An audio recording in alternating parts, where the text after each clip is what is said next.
Hello, നമസ്കാരം. വിജേഷ് തൃപ്പൂണിത്തുറയാണ്. ഇതെൻ്റെ ഒരു ചെറിയൊരു യാത്രയാണ്. ഞാനും വർഗീസും കൂടി പോകുന്ന ഒരു യാത്രയാണ്. അതായത് വെളുപ്പിന് 4 മണിക്ക് ഇറങ്ങിയതാണ്. നേരെ അതിരപ്പള്ളിയിലേക്കുള്ള യാത്രയാണത്. അതിരപ്പള്ളി വഴി നേരെ വാൽപ്പാറയ്ക്കുള്ള റൂട്ടാണ് സഞ്ചരിക്കാനായിട്ട് ഉദ്ദേശിക്കുന്നത്. വെളുപ്പിന് 4 മണിക്ക് ഇറങ്ങുന്നത്. അതായത് ഏകദേശം അതിരപ്പള്ളിയിലേക്ക് എത്തുന്നതിന് മുമ്പ് അതിരപ്പള്ളിയുടെ വ്യൂ പോയിൻ്റ് നമുക്ക് കാണാം. അതിരപ്പള്ളിയുടെ വെള്ളച്ചാട്ടം നമുക്ക് കാണാം. ഈ വെള്ളച്ചാട്ടം കഴിഞ്ഞാൽ പിന്നെ ഒരു ചെക്ക് പോസ്റ്റാണ്. ചെക്ക് പോസ്റ്റിൽ പോയി നമ്മുടെ വണ്ടി ഡീറ്റെയിൽ എങ്ങോട്ടാണ് പോകുന്നത്, തിരിച്ചു വരും എന്നുള്ള ഡീറ്റെയിൽസ് എല്ലാം കൊടുത്ത ഒരു ടോക്കൺ തരും. ആ ടോക്കണായിട്ടാണ് നമുക്ക് കാട്ടിലൂടെ സഞ്ചരിക്കാൻ പറ്റുള്ളൂ. നല്ല രസമാണ് ആ യാത്ര. അതായത് കാടിൻ്റെ ഉള്ളിൽ ഏകദേശം ഒരു 40 കിലോമീറ്റർ ഉണ്ട്. 40 കിലോമീറ്ററുണ്ട്. ആ 40 കിലോമീറ്റർ നമ്മൾ കാടിൻ്റെ ഉള്ളിലൂടെ മാത്രം. ഡേഞ്ചറസാണ്. അത് വന്യജീവികളൊക്കെ വരുന്ന സ്ഥലമാണ്. വണ്ടി നിർത്താൻ പാടില്ല. വണ്ടി നിർത്തി നമുക്ക് മൊബൈലിൽ ഫോട്ടോ എടുക്കാനോ അല്ലെങ്കിൽ അങ്ങനെയുള്ള പെർമിഷനൊന്നുമില്ല. വിട്ട് പോകണം. നമ്മളവിടെ നിന്ന് കഴിഞ്ഞാൽ എന്തെങ്കിലും മൃഗങ്ങൾ നമ്മുടെ സ്മെല്ലടിച്ച് വന്നു കഴിഞ്ഞാൽ നമ്മുടെ കാര്യത്തിൽ പിന്നെ പൊടി പോലും ഉണ്ടാവില്ല കണ്ടുപിടിക്കാൻ. അങ്ങനെയാണ്. കാട്ടുപോത്ത്, ആന, പുലി എല്ലാം ഉള്ളതാണ് അവിടെ എന്നാണ് പറയുന്നത്. അതിൻ്റെയൊക്കെ പിക്ചർ അവിടെ കൊടുത്തിട്ടുണ്ട്. ഒന്നും കാണാതിരിക്കട്ടെ എന്ന് തന്നെ പ്രാർത്ഥിച്ച് തന്നെയാണ് പോകുന്നത്. എങ്കിലും ചെക്ക് പോസ്റ്റ് നമ്മൾ കടക്കുമ്പോൾ നമുക്കൊരു എന്താ പറയണ ഒരു പ്രതീക്ഷയുണ്ട്, എന്തെങ്കിലും കാണണേ എന്ന്. ഞങ്ങൾക്കും ഒന്നും കാണാൻ പറ്റിയില്ല. ഹലോ, നമസ്കാരം. കാട്ടിലൂടെയുള്ള യാത്രയാണ്. വളരെ ഡേഞ്ചറസ് ആയിട്ടുള്ളൊരു ജേണിയാണ്. രണ്ട് സൈഡും കാടാണ്. വന്യജീവികളുടെ സംഹാര കേന്ദ്രമാണ്. ഞാനും വർഗീസോടെ പോകുന്നത്. അടുപ്പം ട്രിപ്പാണ്. എന്തായാലും അതിരാവിലെ തന്നെയുള്ള യാത്ര, കാടിനുള്ളിലുള്ള യാത്ര നല്ലൊരു എക്സ്പീരിയൻസ് ആണ്. എന്തായാലും ട്രൈ ചെയ്യേണ്ട ഒരു കാര്യമാണ്.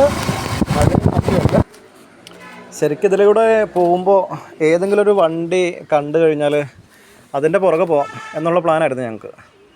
പക്ഷേ ഏകദേശം ഒരു 42 കിലോമീറ്ററോളം യാത്ര ചെയ്തിട്ട് ഞങ്ങൾക്ക് ആകെ കണ്ണിൽ കാണാൻ പറ്റിയത് ഏകദേശം ഒരു 4 കാറ് മാത്രമേ കാണാൻ പറ്റുള്ളൂ. വേറെ ഒന്നുമേ കാണാൻ പറ്റിയില്ല. കാര്യം അതിലെ വണ്ടികളൊന്നും പാസ് ചെയ്യുന്നില്ല. ശരിക്കും അതിരാവിലെ ഒന്നും വണ്ടി പാസ് ചെയ്യുന്നത് ഞങ്ങൾക്ക് കാണാൻ പറ്റിയില്ല. നമുക്കങ്ങനെ എങ്ങും വണ്ടി നിർത്താനൊന്നും പറ്റാത്തതുകൊണ്ട് കൃത്യമായിട്ട് അതിരപ്പള്ളി ചെക്ക് പോസ്റ്റിൻ്റെ അവിടം തൊട്ട് ഞങ്ങൾ റെയിൻകോട്ട് ധരിക്കേണ്ടതായിട്ട് വന്നു. കാര്യം ഇടയ്ക്കിടയ്ക്കൊക്കെ ഇതുപോലുള്ള വെള്ളച്ചാട്ടങ്ങളൊക്കെ സൈഡിൽ കാണുന്നുണ്ട്. വളരെ കുറച്ചേ എനിക്ക് എടുക്കാൻ പറ്റിയിട്ടുള്ളൂ. എങ്കിൽ പോലും അത്യാവശ്യം കുറച്ചൊക്കെ വീഡിയോസ് ഞാൻ എടുത്തു, മൊബൈലിലായതുകൊണ്ട്. നല്ല ക്യാമറയൊക്കെ വേണം. നല്ല ക്യാമറ ഉണ്ടെങ്കിൽ നല്ല വ്യൂസ് എല്ലാം നമുക്ക് ഒപ്പിയെടുക്കാമായിരുന്നു. അതിന് മാത്രമുണ്ട്. കോടയൊക്കെ നല്ല രീതിയിൽ കോടയുണ്ട്. പിന്നെ ഈ പോകുന്ന വഴിക്കുള്ള ഒരു വളവും തിരിവും അതൊക്കെ ശരിക്കും നമുക്ക് റൈഡേഴ്സിന് ഭയങ്കര ഇഷ്ടമാണ്. എനിക്കൊക്കെ ഭയങ്കര ഇഷ്ടമാണ് ഇങ്ങനെയുള്ള യാത്രകൾ.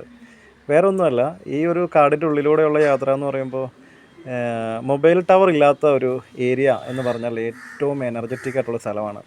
എനിക്ക് അങ്ങനെയുള്ള സ്ഥലങ്ങൾ പോകുന്നത് ഭയങ്കര ഇഷ്ടമാണ്. പോകാൻ സാധിച്ചിട്ടില്ല എന്നുള്ളതാണ് സത്യം. മൊബൈൽ ടവർ, അതായത് റേഞ്ച് ഇല്ല അതിൻ്റെ ഉള്ളിലൊന്നും. റേഞ്ച് ഇല്ല എന്ന് പറഞ്ഞാൽ ആ ഒരു അന്തരീക്ഷം വളരെ പ്യൂരിഫൈ ചെയ്ത അന്തരീക്ഷം, നല്ല ശുദ്ധമായ അന്തരീക്ഷമായിരിക്കും. അത്രയും നല്ലൊരു അന്തരീക്ഷം നമുക്ക് നമ്മുടെ ഇന്നത്തെ കാലഘട്ടത്തിൽ എങ്ങും കിട്ടില്ല എന്നുള്ളത് സത്യം തന്നെയാണ്. ഒരുപാട് വീഡിയോസ് എടുത്തിട്ടുണ്ടെങ്കിലും വളരെ ചെറിയ കഷ്ണങ്ങളാണ് ഞാൻ ഇതിനകത്ത് എഡിറ്റ് ചെയ്ത് കേട്ടിട്ടുള്ളത്. നമുക്ക് നേരിട്ട് പോയി കണ്ട് തന്നെ മനസ്സിലാക്കണം. കാര്യം ഒരു കാടിൻ്റെ ഉള്ളിലുള്ളൊരു എക്സ്പീരിയൻസ് അത് വാക്കുകൾ കൊണ്ട് നമുക്ക് പറഞ്ഞ് മനസ്സിലാക്കാൻ പറ്റുന്നതല്ല. നമുക്ക് നേരിട്ട് പോയി തന്നെ അനുഭവിച്ചറിയേണ്ടത് തന്നെയാണ്. ഈ സമയം ഒരു 6:30 കഴിഞ്ഞതായതുകൊണ്ട് തന്നെ നല്ല രീതിയിൽ കോടയുണ്ടായിരുന്നു. അങ്ങനെ ഞങ്ങൾ നേരെ ഏറ്റവും ടോപ്പ് എൻഡിലേക്ക് എത്തി. അവിടുന്ന് പിന്നെ കുറേ ഇറങ്ങി. കയറ്റം ഇറക്കം തന്നെയാണ്. നല്ലൊരു ഫീലാണ് നമുക്കങ്ങനെ പോകുന്ന വഴിക്ക് ഷോളയാർ ഡാം കാണുന്നുണ്ട്.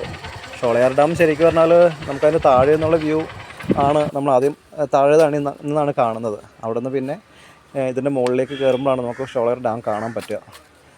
താഴെ നിന്നുള്ള വ്യൂ കാണുമ്പോൾ തന്നെ നമുക്ക് പേടിയാവും ശരിക്കും പറഞ്ഞാൽ. അത്രയ്ക്ക് ഉയരത്തിലാണ് ഡാം ഇരിക്കുന്നത്. അതിൻ്റെ ഒരു ഫോട്ടോ ഞാൻ അതിനകത്ത് കൊടുത്തിട്ടുണ്ട്. ഞങ്ങൾ ഇവിടെ എത്തിയപ്പോൾ വർഗീസ് നിർത്തി വണ്ടി. അത് നമുക്ക് ഇവിടുന്ന് ചായ കുടിക്കാം എന്നൊക്കെ പറഞ്ഞ് ഞങ്ങൾ അവിടുന്ന് ചായ ഭക്ഷണമൊക്കെ കഴിച്ചിട്ടാണ് അവിടുന്ന് പോകുന്നത്. ഇതാണ് ഷോളയാർ ഡാമിൻ്റെ താഴെ എന്നുള്ള വ്യൂ. നല്ല ഉയരത്തിലാണ് ആ ഒരു ഡാം നിൽക്കുന്നത്. അങ്ങനെയാണ് ഞങ്ങൾ മുകളിലേക്കാണ്, ആ ഡാമിൻ്റെ മുകളിലൂടെ, അതായത് ഡാം താഴെ നോക്കുമ്പോൾ ഡാം ഒരുപാട് ഉയരത്തിലാണ്. പിന്നെ നമ്മൾ സഞ്ചരിച്ച് നമ്മൾ വഴി നേരെ മുമ്പോട്ട് പോകുമ്പോൾ നേരെ ഷോളയാർ ഡാമിൻ്റെ മുകളിലൂടെ തന്നെയാണ് നമ്മൾ പോകുന്നത്, സൈഡിലൂടെ തന്നെയാണ് പോകുന്നത്, നമുക്ക് കാണാൻ പറ്റും. അങ്ങനെ നേരെ ഷോളയാർ ഡാമൊക്കെ കഴിഞ്ഞ് നമ്മൾ നേരെ പോകുമ്പോൾ നല്ല കോടയാണ്, നല്ല ഉഗ്രം കോടയാണ്. ശരിക്ക് പറഞ്ഞാൽ കോട നല്ല രീതിയിൽ ആസ്വദിക്കാൻ കഴിഞ്ഞു. ചെറുതായിട്ട് പൊടിമഴയുണ്ടായിരുന്നു.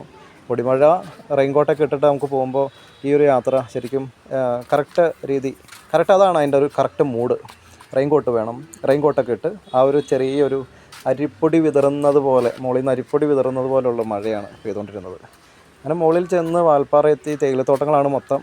തേയിലത്തോട്ടങ്ങളെല്ലാം നമ്മൾ കണ്ട് പതുക്കെ പിന്നെ ഞങ്ങൾ നേരെ പൊള്ളാച്ചി വഴിയാണ് ഇറങ്ങാനായിട്ട് ഉദ്ദേശിച്ചത്. പൊള്ളാച്ചി വഴിയുള്ള വഴി ഇറങ്ങാമെന്നുള്ളതിൻ്റെ കാര്യം എന്താണെന്ന് വെച്ചാൽ ഒരു 40 ഹെയർ പിൻ ഉണ്ട്. ഈ ഹെയർ പിൻ ഇറങ്ങുന്ന ഒരു എക്സ്പീരിയൻസ്, അതിന് വേണ്ടിയിട്ടാണ് ശരിക്കും പറഞ്ഞാൽ ഈ ഹെയർ പിൻ ഇറങ്ങാമെന്നുള്ളൊരു ലക്ഷ്യത്തോടു കൂടിയാണ് ഞങ്ങൾ ഈ വഴിക്ക് പോകുന്നത് തന്നെ. അപ്പോൾ അതിരപ്പള്ളി വഴി കയറി, കാട് കയറി, വാൽപ്പാറ ചെന്ന് വാൽപ്പാറ തിരിച്ച് നേരെ ഇതിലെ, അതായത് ഈ പറയുന്ന പൊള്ളാച്ചിയിലേക്കുള്ള ഒരു ഹെയർ പിൻ ഉണ്ട്, 40 ഹെയർ പിന്ന്. അതിനിടയ്ക്കുള്ള വ്യൂ ആണ് ഇതൊക്കെ. നല്ല ടോപ്പിലാണ് നമ്മൾ നിൽക്കുന്നത്. ഇവിടെ നിന്ന് നമ്മൾ ഈ താഴത്തേക്ക് കാണുന്ന ആ ഒരു തടാകമില്ല, ആ തടാകത്തിൻ്റെ സൈഡിലൂടെയാണ് നമ്മൾ പോകുന്നത് അവസാനം. കാര്യം അത്ര പൊക്കത്താണ് നിൽക്കുന്നത്. അവിടെ നിന്ന് നമ്മൾ നേരെ താഴത്തേക്ക് വരുമ്പോൾ നമ്മളിത് എന്ത് ബ്യൂട്ടിഫുൾ ആയിട്ടുള്ള റൈഡാണെന്നറിയാമോ. നമുക്കത്